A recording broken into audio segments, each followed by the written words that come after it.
하나님을 기쁘게 해드릴 수 없습니다. 하나님께 나아가는 사람은 하나님이 계시다는 것과 하나님은 자기를 찾는 사람들에게 상을 주시는 분이시라는 것을 믿어야 합니다. 믿음으로 노아는 하나님께서 아직 보이지 않는 일들에 대하여 경고하셨을 때에 하나님을 경외하고 방주를 마련하여 자기 가족을 구원하였습니다. 이 믿음을 통하여 그는 세상을 단죄하고 믿음을 따라 얻는 그 의를 물려받은 상속자가 되었습니다. 믿음으로 아브라함은 부르심을 받았을 때에 순종하고 장차 자기 몫으로 받을 땅을 향해 나아갔습니다. 그런데 그는 어디로 가는지를 알지 못하였지만 떠난 것입니다. 믿음으로 그는 약속하신 땅에서 타국에 몸에 붙여 사는 나그네처럼 거류하였으며 같은 약속을 함께 물려받을 이삭과 야곱과 함께 장막에서 살았습니다. 그는 하나님께서 설계하시고 세우신 튼튼한 기초를 가진 도시를 바랬던 것입니다. 믿음으로 사라는 나이가 지나서 수태할 수 없는 몸이었음에도 임신할 능력을 얻었습니다. 그가 약속하신 분을 신실하신 분으로 생각했기 때문입니다. 그래서 죽은 사람이나 다름없는 한 사람에게서 하늘의 별과 같이 많고 바닷가의 모래와 같이 셀 수 없는 많은 자손이 태어나게 되었습니다. 이 사람들은 모두 믿음을 따라 살다가 죽었습니다. 그들은 약속하신 것을 받지는 못했지만 그것을 멀리서 바라보고 반겼으며 땅에서는 길손과 나그네 신세임을 고백하였습니다. 이런 말을 하는 사람들은 자기네가 고향을 찾고 있다는 것을 나타내는 것입니다. 그들이 만일 떠나온 곳을 생각하고 있었더라면 돌아갈 기회가 있었을 것입니다. 그러나 사실은 그들은 더 좋은 곳을 동경하고 있었던 것입니다. 그것은 곧 하늘의 고향입니다. 그래서 하나님께서는 그들의 하나님이라고 불리는 것을 부끄러워하지 않으시고 그들을 위하여 한 도시를 마련해 두셨습니다. 아멘.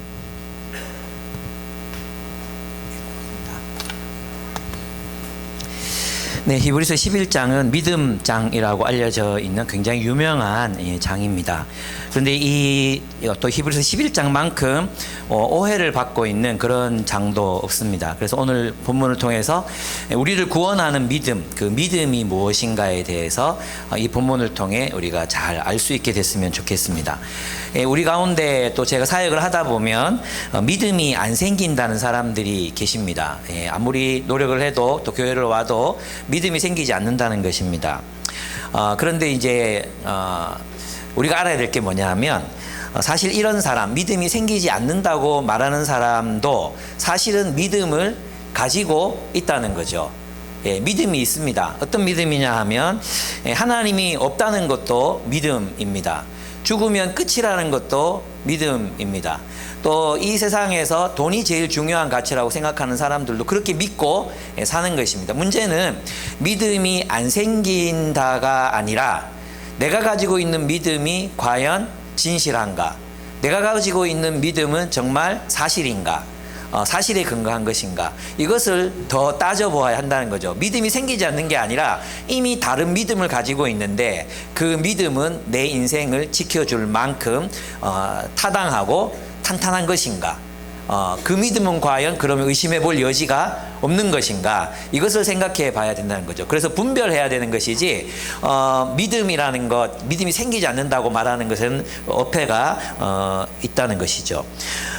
또 하나는 뭐냐 하면 어떤 이제 이 청소년들이 많이 가지고 있는 생각인데요. 믿음을 개인적인 취향이라고 이제 생각을 해요. 그래서 마치 내가 선택할 수 있는, 그래서 믿음은 내가 선택할 수 있는 거지, 내 취향이지, 이렇게 이제 생각하면서 살아간 아이들이 많습니다. 그래서 이제 저는 이제 대학교 가면 교회 끊을 거예요. 이런 얘기들을 이제 한 중학교 2학년 때 제일 많이 합니다. 그러다가 이제 고등학교 가고 그러면 이제 조금 생각이 정리되기도 하고 이러는데 이제 자기들이 너무 억울한 거죠. 너무 부모님 따라서 교회를 다닌 세월이 너무 억울하고 이래서 교회 끊을 거예요. 마치 끊을 수 있는 것처럼 이렇게 생각하는 경우들이 있습니다. 그러나 여기서 개인의 취향은 이걸 가져도 되고 저걸 가져도 되잖아요. 그죠? 그건 아무 문제, 뭐 이 아이돌 좋아하고 저 아이돌로 넘어가고 이런 거는 우리 인생에 아주 결정적인 그런 영향을 미치지는 못해요. 그렇지만 이 믿음, 우리가 생각하는 지금 이 믿음은 어떤 믿음을 가지느냐로 우리의 영원한 운명이 결정된다는 거죠. 취미의 문제면 취미는 낚시에서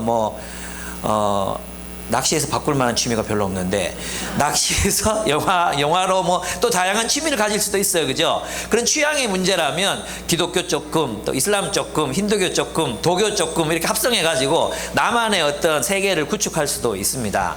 그러나 이 믿음으로 파스칼이 이야기했지만 정말 하나님이 살아계시다면 어떡할 건가? 정말 천국과 지옥에 있다면 어떡할 것인가? 그래서 이 믿음은 우리의 영원한 운명을 결정하게 되기 때문에 이 믿음을 취향의 어떤 부분, 내 개인적인 어떤 단순한 어떤 내가 뭐 이거 좋으니까 내가 가지는 마치 자동차를 고르듯이 그렇게 고를 수 있는 그런 내용은 아니라는 것입니다. 그렇습니다. 그리고 또 사실 이제 근대 이후에는 사실과 믿음의 세계가 이렇게 단절되어 버렸잖아요. 구분이 되어 버렸습니다. 사실의 세계, 과학의 세계죠. 과학의 세계. 이것을 눈으로 보고 실험하고 관찰하고 결과를 도출하는 그런 세계입니다. 그럼 이는 사실의 세계로 자리 잡았어요. 이 사실의 세계 외에는 모두가 믿음의 세계로 다 넘어가 버렸습니다.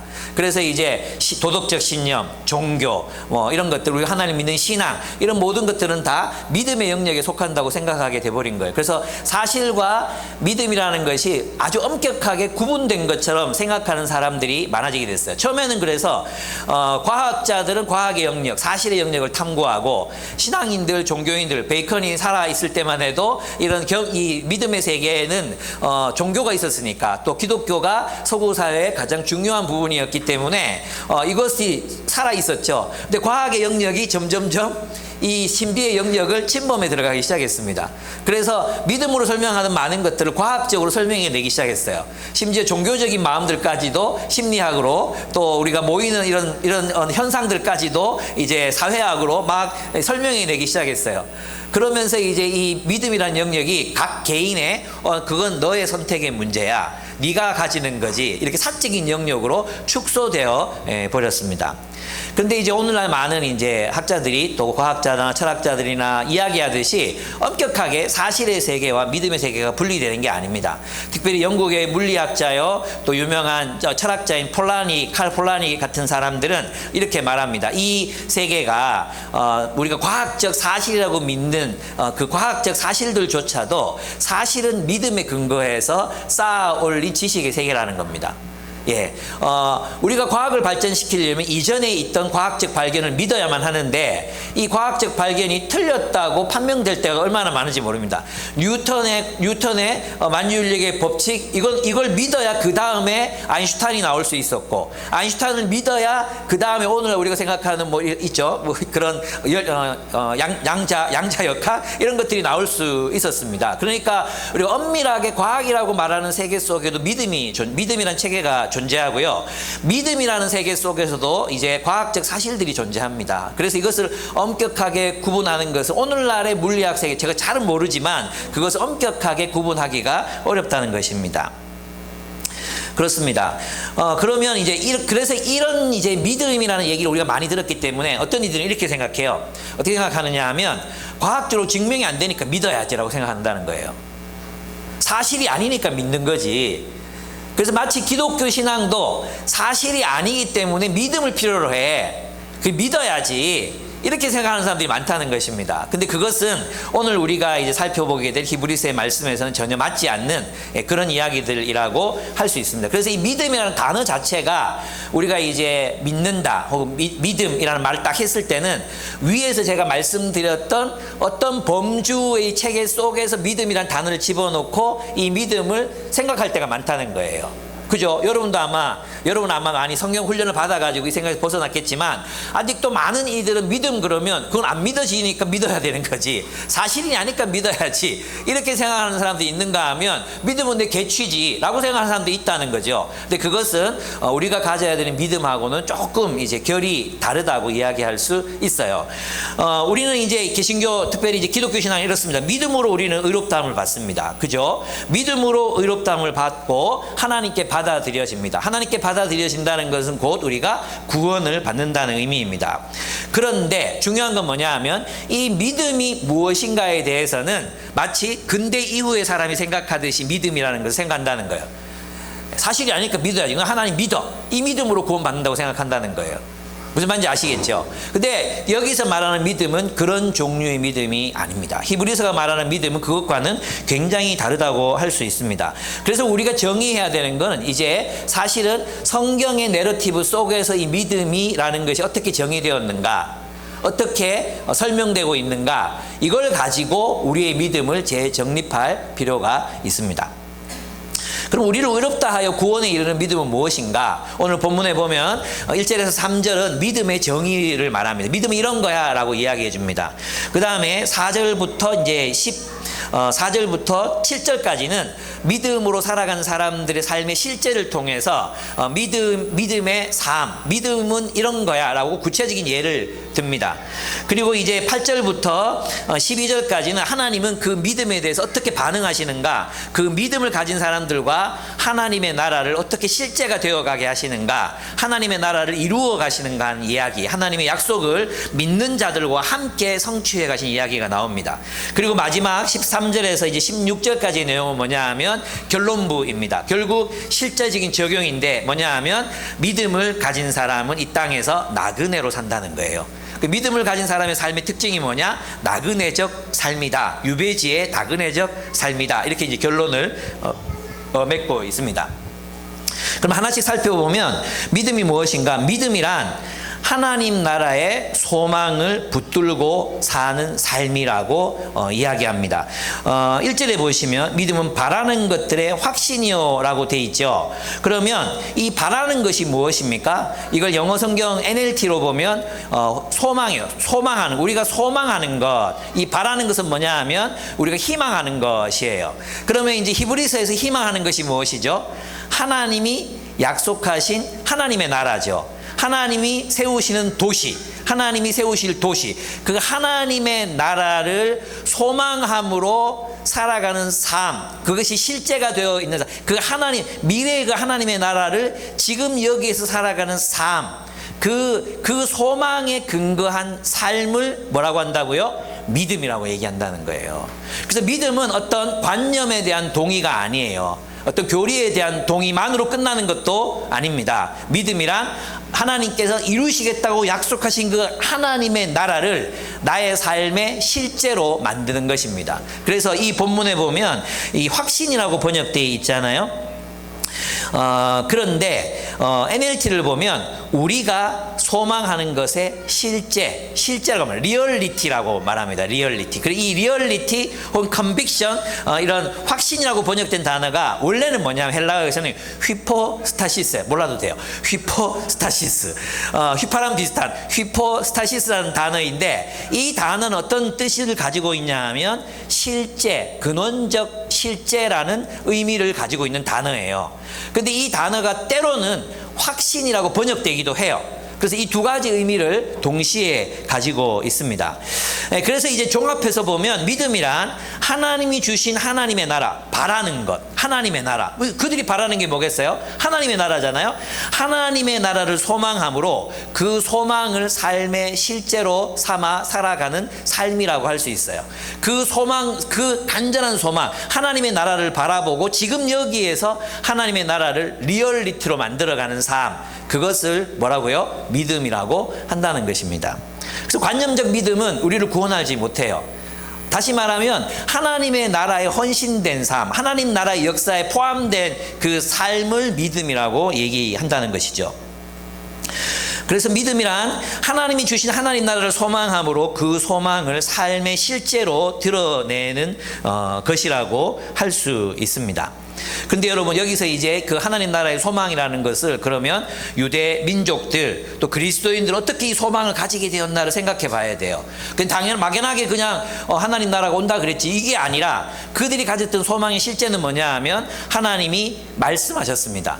그리고 그 말씀을 그들의 역사 속에서 성취해 가셨습니다. 그들은 그 예언을 듣고 말씀을 듣고 그 예언이 성취하는 역사를 기록했습니다. 그죠? 그리고 또 예언했습니다. 메시아가 오실 것이라고. 그래서 우리는 이 믿음을 가지기가 참 쉽습니다. 왜냐하면 예수 그리스도의 삶과 가르침과 그분의 죽음과 부활이 있기 때문입니다. 그래서 있잖아요. 저도 그래요. 저도 있잖아요. 구약 성경을 읽다가 보면 신화 같은 이야기들이 나오잖아요. 이게 정말 사실일까 막 의심이 되기도 하잖아요. 그죠? 그런데 이제 복음서에 와서 그러면 이 모든 것이 사실이라고 하더라도 뭐 예를 들어 뭐 이 우주는 그냥 뭐 이제 끝날 거고 참 죽으면 끝이 나고 뭐 하여튼 뭐 우리가 믿는 세상적인 그런 세속적인 믿음들 있잖아요. 그 믿음을 갖고 싶을 때도 있어요. 예. 그런데 그때마다 내게 걸림돌이 되는 게 예수의 부활이에요. 부활이 내 앞에 턱 서 있는 거예요. 부활. 이 부활을 검토하고 탐구하고 생각해 보는 거죠. 부활이 없었다면 제자들이 미쳤다고 십자가에 달려 죽고 목베임 당하고 돌에 맞아 죽고 교회가 생겨나고 나는 그리스도인입니다. 나도 부활할게 나를 죽여주세요 라는 초대교회 역사가 사도행전의 그 역사가 어떻게 났을까? 예, 또 생각해보고 또 탐구해보면 그 부활이라는 장벽 앞에서 다시 저는 성경으로 돌아가게 되는 것 같아요. 부활 앞에서. 그래서 우리는 믿음을 가지기가 굉장히 쉬워요. 그래서 있잖아요. 많은 분들이 믿음이 생기지 않아라고 말씀하시는 분들에게 제가 권합니다. 탐구하십시오. 믿음은 생겨나는 것이 아닙니다. 탐구의 결과로 여러분이 선택하는 것입니다. 선택하는 겁니다. 선택하고 내가 결단하고 그리고 내가 이 하나님의 나라를 나의 궁극적 소망으로 삼을 것인가를 결정하는 거죠. 실천이라고 할 수 있습니다. 중요한 건 뭐냐 하면 내 마음속에 믿음이 생겨서 믿는 게 아니라 제자들도 그랬지만 살아가다가 믿음이 생깁니다. 예수님을 따라서 살다가 보면 믿음이 생겨나요. 그 믿음은 있잖아요. 실천으로 생기는 거지. 계속 이제 뭐 어떤 믿음이 왜 안 생겨나지? 믿음이 왜 안 생겨나지? 그렇게 기다린다고 믿음이 생겨나는 게 아니에요. 믿음은 우리의 주도적이고 아주 결단을 요구하는 그런 행동이라는 것입니다.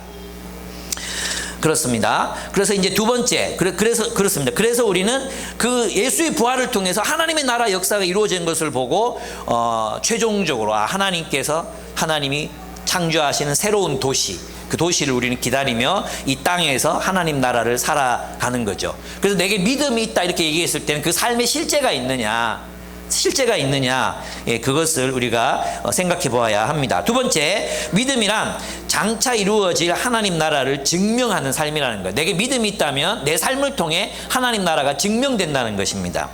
보이지 않는 것들의 증거라 그랬죠. 그럼 이 보이지 않는 게 뭐겠어요? 주석가들마다 다르긴 해요. 그렇지만 제가 볼 때 이 보이지 않는 것, 이 왜 보이지 않겠습니까?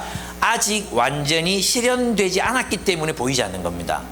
예, 이것은 공간적인 게 아니에요. 공간적으로 저 하늘에 있기 때문에 보이지 않는 게 아니에요. 그게 아니라 여기서는 이 본문에서는 하나님의 나라가 아직 도래하지 않았기 때문에 보이지 않는 거예요. 우리가 이미 아직 사이에 있기 때문에 보이지 않는 거죠. 보이지 않는 것들의 증명이다. 그럼 믿음을 가진 사람은 아직 도래하지 않은 하나님의 나라를 지금 여기서 살아내므로 그 삶으로 하나님 나라를 증명해내는 삶이다. 우리의 삶을 통해서 하나님 나라가 현실이 되고 현존이 되는 것, 그것이 바로 믿음이다라고 설명하는 거예요. 그래서 있잖아요. 하나님 나라의 삶을 선택하고 살아가는 삶, 그 자체, 그 삶으로 증명된 믿음, 그 믿음이 바로 진짜 믿음이다. 진짜 믿음이다. 그리고 그 믿음을 가진 사람들을 하나님은 의롭다 하신다. 그 증거들을 주신다고 이제 이야기하고 있습니다.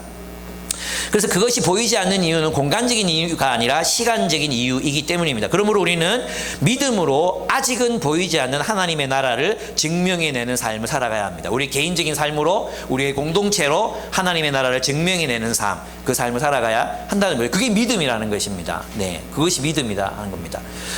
이쯤 되면 여러분들의 마음속에 저 김유봉 목사님 생각 아니야?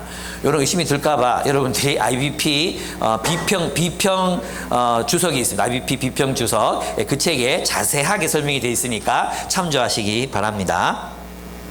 세 번째로 믿음이란 뭐냐? 그것은 세계관입니다. 하나님의 말씀으로 세상을 보는 세계관이라고 할 수 있습니다. 3절을 보시면 믿음으로 우리는 하나님의 말씀으로, 이 세상이 하나님의 말씀으로 지어졌다는 것을 깨닫습니다. 보이는 것은 나타나 있는 것에서 된 것이 아닙니다 라고 말해요. 그죠? 그러니까 이제 그 과학은 뭐냐 하면 있잖아요. 과학은 이 세상이 시작된 시점으로부터 이 세상을 우주를 설명해낼 수 있습니다. 그죠? 과학은 보이는 것에서부터 우리의 삶을 설명해낼 수 있어요. 맞습니까? 그런데 이 세상이 시작되기 전, 보이는 것, 나타난 것, 이 나타난 것이 시작되기 전은 무엇이 이것을 출발시켰느냐는 믿음으로 바라보는 거지 과학으로 설명해낼 수 있는 게 아니에요. 왜냐하면 과학은 존재하는 것, 손에 잡히는 것, 감각할 수 있는 것, 이런 것들만 다룰 수 있고 설명해낼 수 있는 것이기 때문에 과학이 이 모든, 우리가 살아가는 이 모든 세계, 영적이고 현실적이고 신비하고 또 아주 이렇게 일상적인 이런 모든 세계를 과학이 설명해내기는 어려워요. 모든 걸 설명할 수 없어요.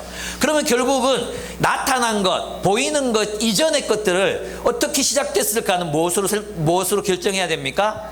결국은 무엇을 믿느냐잖아요. 우리는 하나님이 말씀으로 세계를 지었다 이렇게 믿는다는 거죠. 그래서 기독교는 뭐냐 하면 우리 신앙을 가졌다. 믿음이라는 것은 하나님의 말씀의 세계관으로 이 세상을 보는 것, 그것이 바로 믿음이다. 그럼 내 눈이, 내 안경이 세상의 눈으로 이 세계를 바라본다면 어떤 것입니까? 세상 사람이죠. 예. 그래서 우리 눈이 바뀌지 않아 말씀으로 세계를 바라보는 훈련이 우리에게 되어 있지 않으면 우리는 우리의 욕망의 눈으로, 또는 때로는 과학주의의 눈으로, 때로는 자본주의의 눈으로 이 세계를 바라보게 되어 있다는 겁니다. 그래서 이것을 오늘 현대적인 용어로 말한다면 믿음이란 기독교 세계관으로 세계를 바라보는 것이다. 이렇게, 그리고 그 눈으로 세계를 바라보고 선택하고 판단하고 분별해서 살아가는 것, 그것이 바로 믿음이라고 이렇게 이야기할 수 있습니다. 그렇습니다. 저는 이제 그렇게 생각합니다. 결국 제가 이제 깨어진 세상 희망의 복음 21세기 고전으로 이제 등극한 책이 있잖아요. 이 책을 읽어보면 나오지만 예, 무가 무에서 유를 창조했다. 무가 무에서 유를 창조했다. 사실 이 보이는 것이 나타나기 전에 뭐가 있었는가? 그 아무것도 없었다. 저는 이게 더 불합리하다고 보이거든요. 오히려 창조주 하나님께서 말씀으로, 로고스, 즉 온 세계를 질서 있게, 법칙이 존재하잖아요. 법칙이 없으면 물질이 생겨날 수 없고, 물질이 생겨나지 않으면 생명체가 생겨날 수 없잖아요. 그렇죠. 그러니까 말씀으로 세상을 지었다는 것을 믿음으로 받아들이는 것, 그것이 바로 진짜 믿음이다. 그래서 믿음은 기독교 세계관, 하나님의 말씀으로 세계를 보고 세계를 살아가는 것이라고 이렇게 이야기할 수 있습니다. 그렇습니다.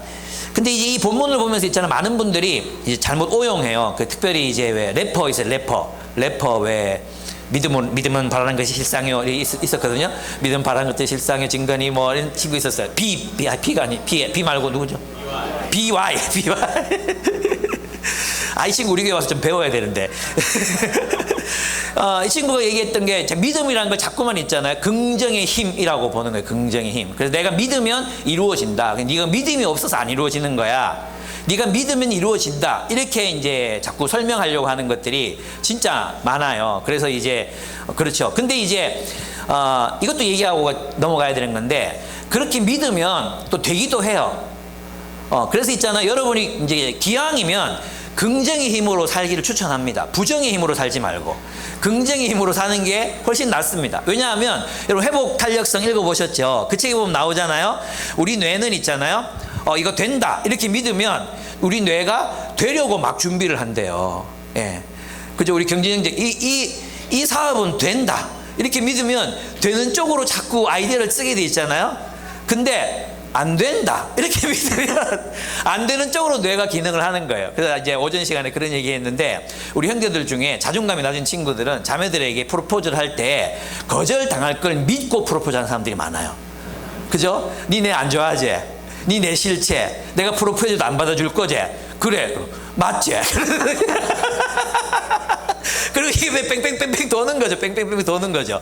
그러니까 우리가 말하고 우리가 선언하고 또 우리가 믿는 것, 그것이 우리의 삶을 형성하기도 하기 때문에 저는 기왕이면 부정의 힘보다는 긍정의 힘으로 살아라. 기왕이면 믿고 살아, 된다고 믿고 살아, 이렇게 말하고 싶어요. 그러나 이 본문에서 말하는 이 믿음은 그것과는 다르다는 것을 여러분이 아시고 그렇게 하셨으면 좋겠습니다. 그렇습니다. 여러분 있잖아요. 여러분 이제 청소년들한테도 얘기한 거지만 여러분 이미 그것을 극복했기 때문에 이제 그런데 여러분의 마음이 여러분의 의지를 따라오지 못할 때가 있어요. 그죠? 그래서 여러분 내가 그렇게 얘기했어요. 요즘 애들은 싫으면 안 해도 된다고 생각해요. 싫으면 안 해도 된다. 싫으면 안 해도 된대요. 그런데 내가 진짜 너무 황당해가지고 야 너거는 시험 공부 좋아서 하냐고. 너희들 시험 공부를 하는데 시험 공부가 막 좋은 느낌이 들 때까지 기다려. 시험 공부를 하고 싶은 마음이 막 공부를 열심히 하고 싶은 마음이 생길 때까지 막 기다려. 그럼 너희는 영원히 공부를 못할 거야. 그리고 영원히 공부를 못하면 너희의 미래는 노숙자야. 내가 이렇게 얘기했거든요. 맞죠? 예, 여러분이 진짜 하고 싶어서 하게 됩니까? 하고 싶어서 하는 경우 거의 없어요. 뭘 해야 됩니까? 여러분 이제 제가 그래서 이제 나건이하고 이제 상민이가 와가지고 계속 이제 이렇게 고개를 숙이고 있었어요. 그래서 제가 고개를 들라. 그리고 앞을 바라봐라. 이렇게 자꾸 얘기했거든요. 근데 10초를 못 넘겨, 10초를. 10초 만에 그래서 자꾸 물으니까 이제 듣고 있어요. 그러는 거예요. 그래서 제가 유명한 얘기를 했죠. 네 육체가 너의 정신을 지배한다. 다시 눈을 들어라. 그래서 내가 몇 번 하고 그만둘 줄 알았나 봐. 내가 40분 앞에서 설교하는데 계속 10초마다 고개 들고 목사님 보고 다시 이랬는데 오늘은 한 10분 갔어요. 10분. 10초가 10분이 됐어요. 놀랍지 않습니까? 몸이 변하는 거죠. 여러분 있잖아요. 교회가 싫어지거나 어떤 일들을 하고 싶지 않거나 이런 여러 마음이 들 때 먼저 여러분의 몸을 예배로 드리는 것. 여러분 그 로마서는 뭐라고 하면 너희 마음을 하나님께 드리라 안 해요. 너희 마음을 드리라 하지 않고 너희 몸을 산 제물로 드리라고 말해요. 몸이에요, 몸. 몸을 드리면 마음이 따라오게 돼 있어요. 예, 찬양을 드릴 때도 오늘 찬양을 너무 좋았어요. 수찬, 너무 좋았어요. 예, 진짜 와 로잔에서 그 드리던 찬양 느낌이 막 나고 막 그랬습니다. 예, 앞으로 추천해드리겠습니다. 네, 너무 좋았습니다. 너무 감사했습니다. 우리가 찬양하고 싶지 않은 마음이 들 때도 있잖아요. 여러분 그렇지 않습니까? 뭐 부부 싸움 하고 와서 앉아 있거나 이럴 때 예배 드리기 싫고 막 이럴 때도 있지 않습니까? 이 마음으로 예배 못 드리겠다 이런 사람들이 있어. 이 마음으로는 예배 못 드리겠다. 웃기지 마라 그래라 진짜. 이 마음으로 예배 드리는 게 아니라 너희 몸으로 산 제물을 드리라고 그랬단 말이에요. 몸을 드려야 돼요. 몸을 드리기 싫어도 몸을 갖다 놔. 일단 몸을 갖다 놓고 이 자리에 앉아가지고 입을 벌리고 소리를 내고 리듬을 타고 하면 찬양이 돼. 왜 안 돼? 그래서 그렇게 우리가 하나님 앞에 예배 드리는 거지. 마음이 준비해. 여러분 마음을 도대체 언제 준비하는데? 몸이 준비해. 공부도 있잖아요. 들러봐 가지고 막 게임하면서 마음이 준비가 돼야 되는데 이러고 있으면 이게 됩니까? 몸을 고추 세우고 의자에 앉고 책을 펴고 자세가 돼야 그 다음에 공부가 되지. 마음이 준비가 안 됐어. 지랄하고 자빠져. 우리 애들 막 그런 애들이 많습니까? 그래서 나와라. 자리에 앉아라. 그리고 혀를 펴고 자 시작. 그렇게 앉혀놓으면 뭐라도 하는데 그게 안 되는 거예요. 그래서 이제 우리의 마음의 문제이기도, 마음이 우리 육신을 지배하기도 하지만, 그죠? 우리의 몸이 우리의 자세를, 우리의 마음을 지배하기도 한다. 너희의 육체가 정신을 지배한다. 그러니까 육체가 약해지면 사실은 마음도 약해져요. 여러분 그래서 여러분 몸이 과로하지 않도록 이렇게 혹사시키지 않도록 하는 거 굉장히 중요해요. 이렇게 혹사시키다 보면 마음이 지치거든요. 그러면 어떻게 생각하냐면 내가 좀 쉬어야겠다 이렇게 생각한단 말이에요. 쉰다고 쉬는 게 아니에요. 우리 예배 자리에 와 있어야 되고 또 헌신의 자리에 늘 와 있어야 되는 것이 우리의 현실이라고 할 수 있습니다. 그렇습니다. 그래서 저는 있잖아요. 히브리서 기자는 이제 이렇게 말합니다. 그리스도인은 하나님 나라의 약속을 믿는 사람들이라고 말합니다. 그런데 우리가 소망하는 하나님 나라는 아직 그 실체를 드러내지 않고 있습니다. 이제 점진적으로 나타나고 있죠. 그리고 하나님의 나라를 우리가 완전한 그 하나님 나라를 우리가 아직 볼 수 없습니다. 그래서 믿음이란 우리가 소망하는 그 하나님의 나라를 살아내므로 그 실체를 보여주는 삶, 그것을 믿음이라고 한다는 겁니다. 보이지 않는 하나님의 나라를 증명하는 하는 삶이라는 것입니다. 여러분, 이 IBP 비평주석에 이렇게 문학적인 표현이 있습니다. 제가 읽어보겠습니다. 믿음은 하나님이 약속하셨지만 현재에는 아직 시야에 들어오지 않은 실제에 내린 객관적인 닻이다. 주석이 이렇게 문학적이어도 됩니까? 저는 불만이 많습니다. 다시 읽어드리겠습니다. 믿음은 하나님이 약속하셨지만 현재에는 아직 시야에 들어오지 않은 실제에 내린, 하나님 나라에 내린 객관적인 닻이다. 그 닻, 그 소망, 하나님 나라의 소망의 닻을 내리고 지금 여기를 살아내는 삶을 믿음이라고 한다는 것입니다. 그렇습니다. 그래서 믿음이란 우리가 바라는 하나님 나라의 실체를 보여주는 삶이며 아직 완전히 드러나지 않아서 보이지 않는 하나님 나라의 증거로서 우리가 살아내야 하는 삶이라는 것이죠. 그런 의미에서 믿음은 실천이라고 할 수 있습니다. 믿음은 관념이 아닙니다. 믿음은 행동이자 믿음은 실천이라고 할 수 있습니다. 그리고 하나님의 나라의 약속을 믿고 하나님의 말씀의 눈으로 세상을 바라보고 사는 것, 그것이 바로 믿음이라고 하는 것입니다. 몸은 교회에 와 있지만 세계관은 세속적인 사람들, 몸은 교회에 와 있지만 또 가르침이 그렇게 세속적이니까 교회에 와 있어도 여전히 세속적인 삶을 사는 사람들이 정말로 많습니다. 우리의 관점이 바뀌고 삶이 바뀌고 하나님 나라를 증명해내는, 우리 삶이 실제로 살아내는 그런 개인이 되고 공동체가 되는 것, 그것이 바로 믿음의 삶입니다. 그래서 믿음이란 느낌이 아닙니다. 믿음이란 느낌이 아니고 믿음이란 긍정의 힘도 아니고요, 믿음이란 수동적인 것도 아닙니다. 저절로 생겨나는 것이 아니라는 뜻입니다. 믿음이란 탐구를 통해 내린 결단입니다. 믿음이란 주도적인 선택입니다. 믿음이란 하나님의 약속을 신뢰하기로 결단하는 것입니다. 믿음이란 하나님의 약속을 신뢰하기 때문에 살아내는 삶입니다. 그러므로 몸으로 그렇게 살아보면 내면의 믿음이 생길 것입니다. 믿음이란 하나님의 말씀은 나의 세계관으로 삼아 살아가겠다는 결단, 하나님의 나라를 지금 여기에 나의 삶으로 여기고 살아가겠다는 그 결단이 바로 믿음이라는 것입니다. 로잔에서는 이럴 때 박수를 막 치더라고요. 예. 우리도 좀 세계화될 필요가 있습니다. 세계화. 아멘, 아멘은 못하더라도 이건 좀 세계화될 필요가 있다고 생각합니다. 네. 그렇습니다. 그래서 그러면 이게 뭐냐? 그러면 이 믿음을 삶에 실제로 살아내는 이게 뭐냐? 이게 이제 4절에서 7절에 나옵니다. 그것은 이것입니다. 하나님은 믿음으로 살아가는 삶을 칭찬하시는데 세 개입니다. 세 개. 첫째는 예배예요. 예배. 어떤 게 믿음이냐? 예배. 두 번째는 일상의 삶. 그 세 번째는 사명입니다. 믿음을 가진 사람 어떻게 사느냐? 아벨처럼 예배 드린다는 겁니다. 아벨처럼 예배 드린다. 아시겠죠? 아벨의 예배가 뭐냐? 그 믿음으로 사는 사람은 하나님을 예배합니다. 아벨은 가인보다 더 나은 제물을 드렸다고 말하죠. 왜냐하면 아벨의 제물을 하나님이 받으신 이유는 그의 제물이 믿음으로 드리는 제물이었기 때문이래요. 그러면 믿음으로 드린다는 게 뭡니까? 하나님이 살아계시고 하나님이 자신의 삶에 정의와 공의를 요청하신다. 그래서 아벨의 삶과 예배는 일치되어 있었습니다. 아벨의 삶과 예배가 일치되어 있었기 때문에, 그래서 하나님이 살아계시기 때문에 얼마나 간절히 고귀하게 정성을 들여서 그렇게 예배했겠습구나. 그 예배를 받으심으로 하나님은 아벨의 삶이 의롭다, 너는 내 백성이다, 너는 구원받는 자다라고 의롭다, 그의 예배를 받아주심으로 그의 삶을 의롭다 하신 것입니다. 이해가 되십니까? 여러분, 아벨의 예배는 더 많은 정성, 더 많은 돈이 들었기 때문에 하나님 받으신 게 아니라 그의 삶과 예배가 일치했기 때문에 믿음으로 드렸다고 얘기하는 거예요. 가인은 어쩌면 그의 제물과 제사를 굉장히 신중하게 그렇게 드렸을 수도 있어요. 가인도. 그러나 그는 예배만 드렸어요. 예배만. 그의 마음엔 악이 가득했어요. 심지어 자기 동생을 때려 죽일 만큼의 잔인성이 그 마음에 존재했으니 그 예배를 받지 않으신 거죠. 그러나 아벨의 예배는 그의 삶과 예배가 일치하고 있었습니다. 간절히 예배 드렸습니다. 그 예배, 하나님을 믿는 자는 어떤 삶을 사느냐? 하나님을 예배하는 삶을 산다. 세상 사람들보다 더 나은 예배를 드린다. 더 나은 예배, 가인보다 더 나은 예배, 삶의 예배뿐만 아니라 우리는 삶의 예배를 강조하다 보니까 함께 모여서 하나님 앞에 드리는 이 예배를 굉장히 소홀하게 여길 때가 많습니다. 예배가 시작되는 데서 뒤에서 떠들고 있고 하드 빨고 있고 이럴 때도 많습니다.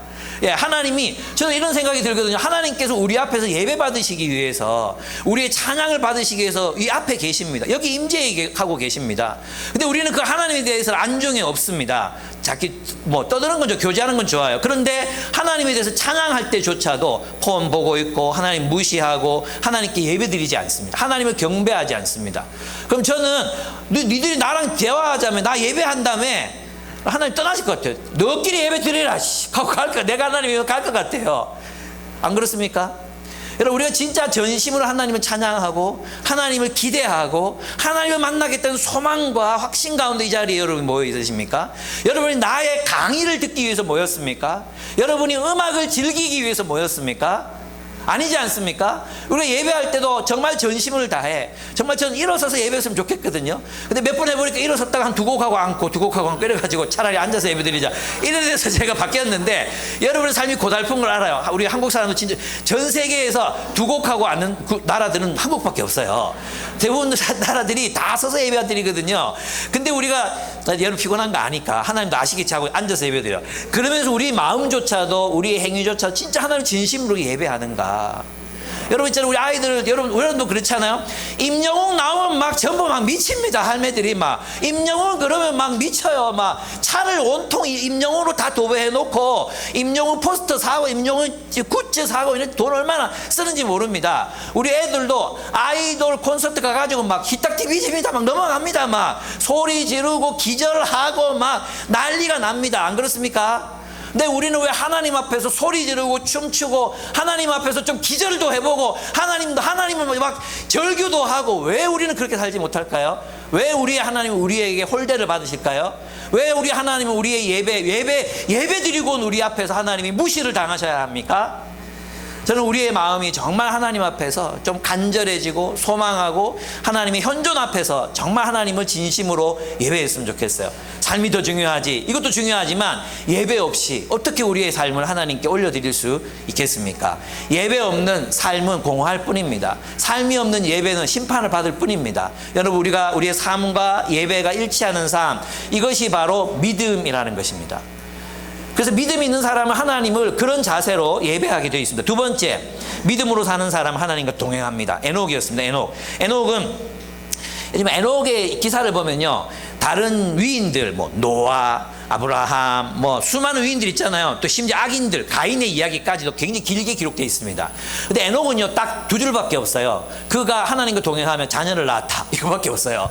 우리 삶이죠. 하나님과 동행하며 자녀를 낳았다. 예, 딱 두 줄밖에 없거든요. 하나님과 동행한다. 근데 하나님이 유일하게 그를 어떻게 하셨습니까? 예, 산채로 하나님께로 옮겨가셨습니다. 죽음을 보지 않고 하나님께로 옮겨가게 하셨습니다. 무엇 때문입니까? 하나님과 동행이라는 단어입니다. 하나님과 동행한다는 게 뭘까요? 24시간 하나님을 묵상하는 걸까요? 아니라고 생각합니다. 성경을 보면 미가서에서 분명하게 나와 있지만 그것은 공의를 행하고 인자를 사랑하는 거라 그랬습니다. 공의를 행하고 인자, 헤세드, 하나님의 사랑을 실천하는 삶, 그 삶, 하나님을 사랑하기 때문에 하나님의 길을 걷는 삶, 이것이 하나님과 동행하는 거예요. 하나님과의 동행은 있잖아요. 하나님을 사랑하기 때문에 하나님의 말씀에 따라 순종하는 삶, 그것. 여러분, 자녀들도 키워보면 맨날 엄마 앞에서 엄마 오늘 뭐 해? 막 수다 떨어. 막 그런 애들이 있잖아. 사랑스럽죠. 근데 내가 시키면 안 해. 쓰레기 좀 비워. 싫어. 뭐지 저게? 이럴 때 있잖아요. 우리 하나님이 그럴 수 있다는 거죠. 예. 그렇습니다. 우리는 일상의 삶, 5절에 보면 믿음으로 에녹은 죽지 않고 하늘로 옮겨갔습니다. 안 죽고 나는 하나님 나라로 갈까? 이걸 믿었다는 뜻이 아니에요. 예, 그가 믿음으로 살아냈기 때문에, 믿음으로 하나님과 동행하는 삶을 살았기 때문에 하나님은 그를 옮기셨다는 것입니다. 세 번째, 노아입니다. 노아는 바로 사명을 따라 살아가는 사람의 본입니다. 믿음으로 사는 사람은 하나님이 맡기신 사명을 위해 충성합니다. 그러나 하나님이 이해할 수 없는 명령에 순종합니다. 누가 산꼭대기에다가 배를 만들겠습니까? 사람들이, 그는 그랬습니다. 지나가다가 사람들이 많이 비웃었지 않았겠습니까? 여기다 왜 배를 만들어요?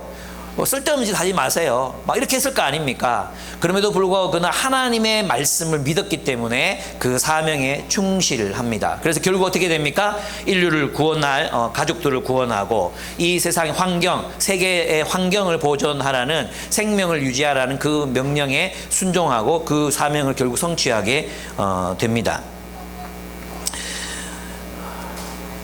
그렇습니다. 그러면 이제 우리가 알 수 있는 게 뭐죠? 이렇게 믿음으로 살아갔던 삶. 그렇게 믿음으로 사는 삶이란 하나님을 예배하고 일상을 하나님과 동행하며 그리고 사명을 따라 사는 것입니다. 그죠? 그런데 하나님은 이 모든 사람들에게 내가 너희와 함께하고 있다. 너희의 삶이 옳다. 너희는 의롭다.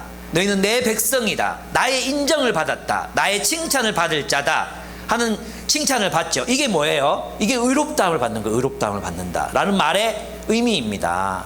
그러면 우리가 믿음으로 살 때 하나님은 우리가 그냥 외롭게 살아가는 이 길을 우리가 혼자 걷도록 그냥 내버려 두시느냐 아니라는 겁니다. 하나님이 우리를 의롭다 하시는, 네 맞다, 네가 옳다 라고 하시는 증거들을 우리 삶에 주신다는 거예요. 저는 여러분들이 젊었을 때부터 그런 증거들을 받아서 여기까지 왔다고 생각해요. 그렇지 않습니까? 여러분들이 믿음을 선택했어요. 캠퍼스 시절, 젊은 시절 믿음을 선택했습니다.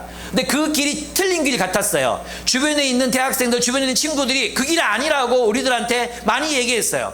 어떤 미친놈들이 아침마다 나가서 기도하고 일주일에 3번씩 막 모임하고 순례를 한 달씩 다니고 막 그랬어요. 우리 삶은 무너지는 줄 알았어요. 세상에서 그냥 찌꺼기가 될 줄 알았어요. 그런데 하나님께서 어떻게 하셨습니까?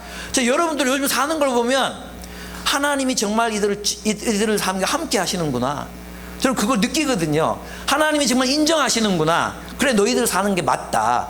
증명하셨잖아요.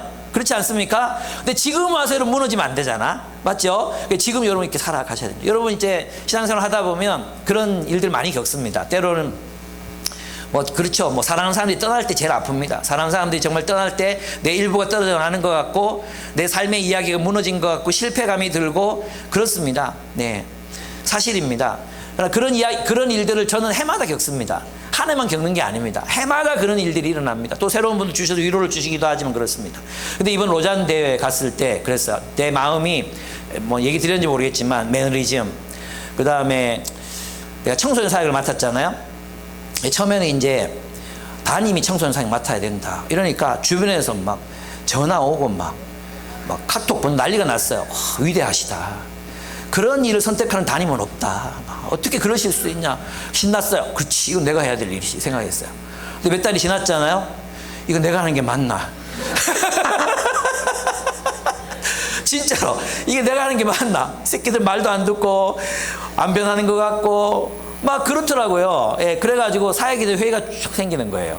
그랬는데, 근데 뭔가 직감이, 로잔이 뭔가 나에게 뭔가 메시지를 줄 것 같은 생각이 들었어요. 그래서 로잔 대회 갔죠. 갔는데, 다른 것도 다 메시지도 좋고 간증도 좋고 다 좋았습니다. 좋았고 찬양도 너무너무 좋고 내 영혼이 많이 회복됐어요. 그런데 이제 제가 가보니까 또 이렇게 아무것도 안 할 줄 알고 앉아 있었는데 제가 테이블 리더더라고요. 테이블 리더. 그래가지고 테이블에 모임을 인도해야 돼. 그래서 설교나 간증이 끝나고는 인도를 하거든요. 그래서 제가 인도했어요. 인도를 열심히 하고 저기는 단양 큰 교회 목사님도 오시고 여러 사역도 하시는 분들이 오셨어요. 오셔서 이제 인도하고 그랬는데 제가 하루 이제 저녁 집회를 마치고 토요일 날 와야 돼가지고 밤에 내려오게 됐거든요. 그래서 거기 있는 분에게 마지막 인사를 이렇게 드리는데 거기 있던 한 분이 사마리안 포스라는 이제 프랭클린 그레함이라는 빌리 그레함 아들이라는 자선단체, 세계적인 단체가 있어요. 그 세계적인 단체 책임을 맡고 있는 분인데 이분이 약간 울컥하시면서 저한테 여자분인데 저한테 그랬어요. 로잔에 오면서 하나님의 열매를 구했다. 네, 목사님이 이 로잔에서 만난 하나님의 열매다.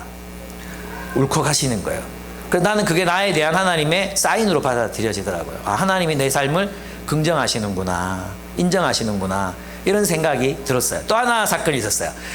이제 다음 세대 사역으로 저는 전문 사역으로 들어갔거든요. 그래서 여기는 한국의 다음 세대 사역하는 분들하고 막 토론을 하고 하는 건데 첫째 날은 어느 분이 이제 뭐 이렇게 인도를 하셨는데 좀 토론이 잘 안 됐어요. 그래서 다음 날은 이렇게 그냥 끝날 것 같은 거예요. 그래가지고 제가 이제 사회를 봤어요. 그래서 제가 그럼 잠깐 하겠다. 우리 사역하는 분야가 다 너무 다르기 때문에 이거대로 하면 우리 얘기 나눌 게 공감이 너무 없기 때문에 자기 사역 얘기하자. 자기가 꿈꾸는 거, 그 꿈꾸는 거 갭, 그리고 그 갭을 어떻게 채워갈지 그게 의도니까 각자 생각한 것들 나눠보자. 그래서 얘기를 잘 나눴거든요. 그러고 나서 마칠 때가 됐는데 그분들이 또 저에게 찾아오셔가지고 목사님 어쩜 그렇게 겸손하시냐고. 제가요? 다른 사람이 제가 안 겸손한데 그랬는데 어쩜 그렇게 겸손하시냐고, 어쩜 그렇게 진실하시냐고. 많이 배웠다. 그리고 막 처음에는 연락처 안 주고받았거든요. 다들 연락처 주고받고 같이 연락하고 이렇게 또 마치게 됐어요. 이게 저에게는 사인이었어요. 그래서 저는 막 회복이 되더라고요. 하나님이 어쩌면 내가 틀렸을지도 모르고 내가 잘하고 있는 생각이 들지도 모르겠고 내가 진짜 뭘 실수를 했나? 그래서 사람들이 떠났나? 뭐 이런 여러 가지 생각이 드는데 그래, 하나님이 나를 이렇게 성장시키시고 자라가게 하셨구나 확신이 들더라고요. 그리고 이제 우리 돌아와가지고는 청소년들을 이제 신방하기 시작했습니다. 이제 매주마다 만나고 2명, 3명, 뭐 1명 이렇게 만나기 시작했거든요. 제일 처음에는 이제 아윤이 중학교 2학년짜리들을 만났어요. 그 얘들이 보면 설교할 때 보면 눈이 풀려 있거든요. 눈이 풀려 있어요. 딴 세계에 가 있어요. 그래가지고 내가 얘들한테 뭔가 되고 있나 이런 생각이 드는 거야. 그래서 라라코스터 불러가지고 다 먹고 나서 난 너희들이 내 설교를 안 듣는 것 같아서 내가 청소년 사역을 해도 되나 그만둬야 되나 고민이 된다. 그러니까 애들이 이제 얘기를 하더라고요. 그 어쩐데라고 물어보니까 신앙이 많이 자랐대요. 신앙이 많이 자랐고 BSM 할 때 어때? 이게 신앙이 그 나한테 립 서비스 할 수 있으니까 BSM 할 때 어때? 옛날에는 진짜 하기 싫었대요. 정말 하기 싫었는데 이제는 어디까지 왔냐 하면 하기 싫지만 해보니까 좋더라. 배우는 게 있더라. 여기까지 왔어요. 그래서 지금 열심히 하잖아요. 그러면 이게 이제 시간이 지나고 훈련이 되잖아. 그러면 힘든 시간은 단축되고 이제는 좋더라 이게 되는 거죠. 그죠? 그리고 이제 초등학교 6학년 누구지 지음이 희우 애들 만났어요. 만나가지고 이제 밥 먹고 얘기하는데 그냥 아기들 갖다가 애들 이거 언제 크나 빨리 컸으면 좋겠는데 저 땡길 수도 없고 막 이런 생각이 들었었는데 얘기를 나누는데 의젓해져 있는 거예요. 그러면서 있잖아, 자기들이 초등부 때랑 지금 다른 게 뭐야? 그때는 쌤이 시켜가지고 그냥 막 말을 했는데 짧기도 하고 그랬는데 여기 와서 길게 말씀 들은 거 가지고 속으로서 나누니까 신앙이 잘하고 있는 것 같고 그리스도인으로 사는 게 좋다 이렇게 얘기하는 거예요. 예. 네, 그 집에 가서 물어보세요, 진짜. 그래서 난 너무 기분이 좋았어요. 예. 그것이 나의 삶에 주신 하나님의 사인이라고 생각했어요. 그리고 이제 자윤이를 만났거든요. 자윤이를 만났는데 이 자윤이가 여행을 3달 동안이나 다녀왔기 때문에 여행 기간 동안 그동안 쌓아왔던 게 다 무너지진 않을까 막 걱정이 되는 거예요. 그래서 자윤이를 1대1로 불렀어요. 혹시 다 같이 모이면 또 그 속에 묻혀갖고 아무 얘기도 안 할까 봐. 내가 얼마나 잘았는지. 자기의 정체성 그리스도인이다. 그리고 이 안에서 나의 세계관과 이런 걸 채워가려고 한다. 근데 걱정이, 근데 세상에서 살면 어떻게 살아야 되지? 막 묻고 하더라고요. 그러면서 제가 이제 차 타고 가면서 자윤아, 니는 너무 많은 걸 알아. 국제 무역, 국제 관계, 경제, 사회, 정치. 여러분 대화해 보시면 배워요. 내가 받아 적어야 돼. 근데 있잖아요, 얘가 너무 많은 것을 목사인 나에게도 막 가르치니까 어떤 느낌이겠어요? 이 새끼 재수없다 이런 생각이 들잖아요. 나도 그런 느낌이 드는데 다른 애들 얼마나 재수없게 느끼겠어요. 그래서 내가 차 타고 가면서 자윤이, 정말 내가 너에게 하는 말인데, 너를 사랑해서 하는 말인데 이제는 들어라. 네가 알아도 모른 척해라. 목사님 어디 가도 사람들이 날 좋아해. 왜 그런지 아냐? 나는 진짜 몰라. 그래서 물어보거든. 그건 무슨 뜻이에요? 더 설명해 주세요. 이렇게 물어보면 그 사람이 하고 싶어하는 말에 대해서 물어봐. 그럼 사람들이 너를 좋아할 거야. 누가 리더인 줄 알아? 좌중을 토론으로 압도하는 사람이 리더가 아니야. 물어보는 사람, 질문하는 사람이 리더야. 이러고 이제 알겠습니다. 대화의 힘 읽어봐. 알겠습니다. 너무 잘하는 게 너무 많이 잘하는 거예요. 우리 명은이도 마찬가지고. 예. 저는 몰랐지만 명은이가 자기 학교 다닐 때 학교 선생이 이제 얘가 교회 다니는 줄 알고 네가 목사 아들이야 그러면서 막 이게 핍박을 했더라고요. 근데 그 새끼 만나가지고 좀 따지고 싶은데 하여튼 막 그런 일들이 있었대. 근데 그 자꾸 꿋꿋하게 잘 이겨낸 거예요. 이게 나는 이제 나의 삶에 주시는 사인, 하나님 나라의 역사. 어떤 사람에게는 예배를 받아주시고 어떤 사람은 그냥 데려가시고 어떤 사람이 하나님 나라의 역사가 나타나게 하시잖아요. 그죠? 노아처럼 또 아브라함처럼 여러분의 삶에도 여러분 믿음으로 살면 홀로 내버려지는 게 아니라 그 믿음의 역사, 하나님이 그 믿음을 보시고 역사하시는 그 역사가 나타나거든요.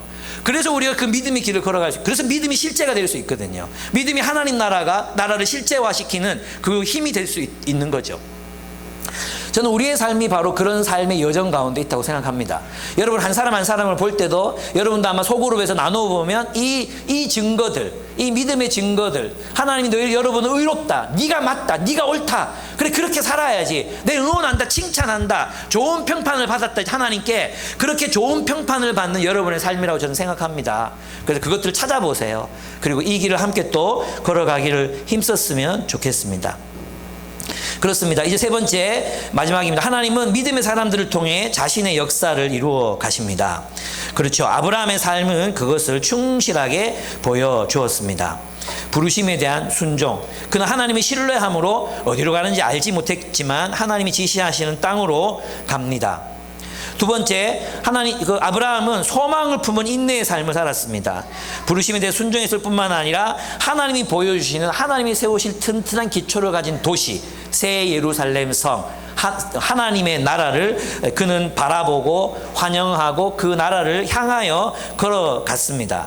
그래서 그는 이 세상에 살며 집을 짓지 않습니다. 장막에 머물며 삽니다. 왜 그렇습니까? 이 땅이 자신이 거할 땅이 아니라는 것을 알았기 때문에, 하나님 주신 땅이 아니라는 것을 알았기 때문입니다. 그들은 불편함과 떠돌이 생활, 그리고 그 어디에도 소속되지 못하는 그런 어떤 변방의 삶, 그 변방의 삶을 기꺼이 감내했습니다. 히브리서 기자는 아브라함이 그의 아들과 손자까지 함께 장막에 살았음을 강조합니다. 여러분 있잖아요. 여러분 자녀들이 있잖아요. 너무 곱게만 키우시면 안 됩니다. 여러분 그거 알죠? 잔디깎기 엄마라는, 잔디깎기 마음이라는 거 여러분 아시죠? 뭐냐 하면 모든 장애물들을 엄마 아빠가 다 치워주는 거예요. 그래서 그랬대요. 한 사람을 이제 한 아이가 엄마가 진짜 많이 노력해가지고 막 서울대 보내고 또 뭐 하버드 보내고 다 했대. 하버드 대학원까지 나왔대요. 그 대학원을 다 졸업하고 난 뒤에 얘가 뭐라고 말하는, 이제부터 열심히 살아야 되잖아요. 뭐라고 말하냐면, 엄마 이제 뭐 해야 돼? 엄마 이제 뭐 해야 돼? 여러분 있잖아요. 우리 교회 여러분 생각하죠? 여러분 불안 세대라는 책을 여러분이 이제 읽어보시면 나올 거예요. 그 책을 읽어보시면 나오는데 아이들에게 필요한 게 뭐냐 하면 조직되지 않은 위험한 놀이가 필요하대요. 그 우리 교회 정말 너무 잘하고 있잖아요. 리더 모임 할 때 그냥 방치해 놓잖아요. 그죠? 나는 이게 뭔가 누군가가 들어가가지고 뭔가 해야 되는 거 아니 늘 생각했거든요. 근데 아니었어요. 얘들이 서로 놀면서 규칙을 만들고 얘들이 서로 놀면서 때로는 위험한 놀이를 하면서 안전함을 스스로 확보하는 능력을 배울 거라는 믿음이 있었거든요. 근데 이 불안 세대가 똑같이 얘기하고 있더라고요. 그래서 지들끼리 레슬링도 하고 때로는 공에 눈도 맞고 있잖아요. 이런 거 해야 돼요. 그리고 지저분하다고 그런 거 바이러스 같은 거 좀 먹어야 건강하게 큰대요. 무균 상태에서 크면 아이들이 오히려 병약해진대요. 여러분 너무 아이들 보호해서 키우면 안 됩니다. 아시겠습니까? 그래서 있잖아요. 싸우고 눈티가 뭐 부 왔어. 잘했다 하고 다음에도 뭐 좀 안전하게 놀아라 하고 이래야지. 이걸 가지고 막 어떤 새끼가 때렸는데 교회에서 이 얼굴에 키스 나는 거 봐라, 이 키스 나는 거 봐라, 내가 얼마나 애지중지 하는데 누가 이렇게 만들어놨어? 그러면 그 애 망치는 겁니다. 그런 애들이 결국은 이 야생의 이 세상을 이겨나가기가 힘들어집니다. 뭐 얘기하다 이래 된지 모르겠는데. 예. 그래서 있잖아요. 이 소망을 품은 인내의 삶, 얘기하다가 그렇게 간 것 같습니다. 어쨌든 그들은 우리 자식들 있잖아요. 자식들. 여러분 너무 있잖아요. 너무 안전하게 또 너무 막 보호해서 이렇게 키울 생각하지 마라. 여러분 있잖아요. 자녀들도 하나님 나라 사역을 위해서 헌신해야 돼요. 희생하고 고난을 받아봐야 돼요. 예. 그 경험이 있어야 되지. 아이들을 위한 시간을 많이 확보해서 같이 놀아준다고 아이들이 성장하는 게 아니라 아이들도 부모와 함께 하나님 나라를 살아봐야 돼요. 그게 어릴 때는 불만도 생겨요. 근데 제가 이제 경험해봐. 나도 경험했잖아요. 나 아팠잖아요. 우리 딸님이 막 불신자 남자친구 사귀고 막 교회 안 나온다 하고 막 그리고 나는 아빠가 목사라서 싫어 하고 나 아빠가 존재가 목사인데 나를 싫어하면 목사가 싫으면 나를 싫어하는 건데 이런 거 다 겪어봤어요. 다 겪어봤습니다.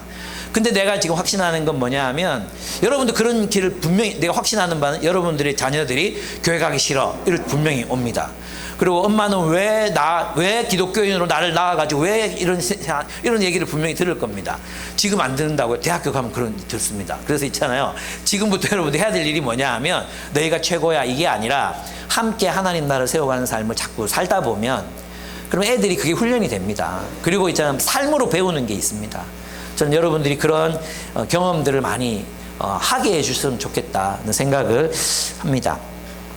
그래서 그런 믿음을 불가능한 상황 속에서 하나님의 약속을 신뢰했습니다. 부르심에 대한 소망, 부르심에 대한 순종, 소망을 품은 인내의 삶, 불가능한 상황 속에서 하나님의 약속을 신뢰했어요. 결국 어떻게 됩니까? 하나님 그 믿음에 응답하십니다. 그리고 자녀를 주십니다. 그리고 결국은 그들의 자손이 하늘의 별과 같이 땅의 티끌처럼 많아지는 일들이 일어나게 됩니다. 그러니까 그 믿음의 삶, 그 믿음의 삶은 결국 응답을 받습니다. 하나님께서 하나님의 사람들, 믿음의 사람들과 함께 하나님의 나라를 이루어 가십니다. 하나님의 나라를 위해서 불편함을 감수한 사람들, 하나님의 나라를 최우선으로 삼았기 때문에 자녀들까지도 고생시킨 어떤 삶들이 하나님 나라의 열매를 맺게 한다는 것이죠. 저는 여러분들이 이것을 꼭 기억했으면 좋겠습니다. 오늘 한국교회가 왜 무너지고 있습니까? 한번 돌아보십시오. 자녀들은 자기들처럼 안 살게 하고 싶은 거예요. 그래서 주일날에도 학원이라도 가가지고 어떻게 대학 가라고 막 해요. 그러다가 그들이 최고의 고민이 뭐가 되는지 아십니까? 여기 신흥종 간사님 이런 분들이 최고 많이 상담하는 게 뭔지 아십니까? 우리 애들이 교회를 안 나와요. 우리 애들이 교회를 안 나와요. 내 평생을 자녀들 신앙생활을 위해서 평생을 다 쏟아부었는데 교회를 안 나와요. 그럴 수밖에 없죠. 자녀들에게 하나님 나라의 우선성을 요구하지 않았잖아요. 예, 그런 삶을 훈련시키지 않았잖아요. 세상에 공부가 더 중요하다. 세상이 더 중요하다. 그렇게 맨날 가르쳐 놓고 나중에 그들이 이제 세상에서 공부는 안 중요해. 교회가 중요해. 신앙이 중요해. 누가 그 말을 듣겠습니까? 여러분의 삶으로 여러분의 자녀들에게도 하나님 나라를 잘 설명하고 아직은 불신자잖아요. 아직은 불신자. 근데 지금 청소년 보원에 대한 신자예요. 신자니까 신자로서의 삶을 요구하셔야 됩니다. 네가 선택했잖아. 우리 어떤 애들은요 예수 믿을 사람 했을 때 4번 일어난 애들이 있어. 수련회 4번 또 다 일어났거든요. 근데 올 때마다 교육이 싫대요. 그래서 4번이나 결단해놓고 교육이 싫대요. 그래가지고 오늘 막 딱 쳐다보면서 막 얘기했거든요. 오늘 눈동자가 좀 흔들렸어. 좀 기대하는 바가 있습니다. 조금 이따가 선생님들한테 물어봐야 됩니다. 어떤 반응이 있었는지. 예. 결국 13절에서 16절을 보면 믿음으로 사는 사람 특징이 뭐냐? 나그네로 산다. 나그네. 이 사람들은 믿음을 따라 살다가 죽었습니다. 그들은 약속하신 것을 받지는 못했지만 그것을 멀리서 바라보고 반겼으며 땅에선 길송과 나그네 신세임을 고백하였습니다 라고 얘기했어요. 저는 그럼 나그네가 뭐냐? 우리 준영 형제가 여수산 리더 카톡방에 그 바이블 프로젝트에서 나그네라는 그 비디오가 있고 7분짜리 비디오가 있어요. 그걸 올려주셨는데 저는 굉장히 도움이 됐어요. 나그네가 뭐냐? 이 나그네와 외국인, 거류민, 외국인으로 살아가는 게 뭐냐? 그건 뭐냐 하면 바로 유배지에서 하나님 나라를 사는 삶이라는 것이었어요. 여러분 그 바벨론으로 잡혀간 사람들의 선택지가 2가지가 있었대요. 뭐냐 하면 하나는 혁명을 일으키는 거예요. 하나는 혁명가의 길을 걷는 것. 또 하나는 뭐겠어요? 바벨론 시민으로 사는 거예요. 근데 예레미야는 이 2가지 모두를 거부합니다. 그리고 뭐라고 얘기합니까? 그곳에 정착해라. 그 체제를 인정해라. 그 체제를 인정해라. 그러나 그 체제를 따라 살지 말고 하나님의 말씀을 따라 살아라. 그 체제의 번영을 구하되 하나님의 말씀, 하나님의 율법을 따라 살아라 라고 이야기하는 거죠. 그럼 어떤 사람이 나오냐? 다니엘처럼 그 체제의 번영을 위해서 살아가면서도 또 한편으로는 하나님이 원하시지 않는 일을 요구받았을 때는 저항하는. 그래서 그리스도인의 모습은 세상과의 관계에서도 그리스도의 모습, 나그네는 충성과 저항이라는 모습으로 우리의 나그네 삶이 나타난다고 그 본문 설명하고 있었어요. 저는 굉장히 설득력이 있었어요. 그렇다. 이 나그네랑 그냥 정착하지 못하고 사는 사람들이 의미가 아니라 유배지에 존재하는 하나님 나라로 사는 거죠. 그래서 여러분 있잖아요. 이사야는 뭐라고 말합니까?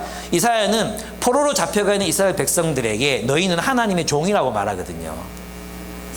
예.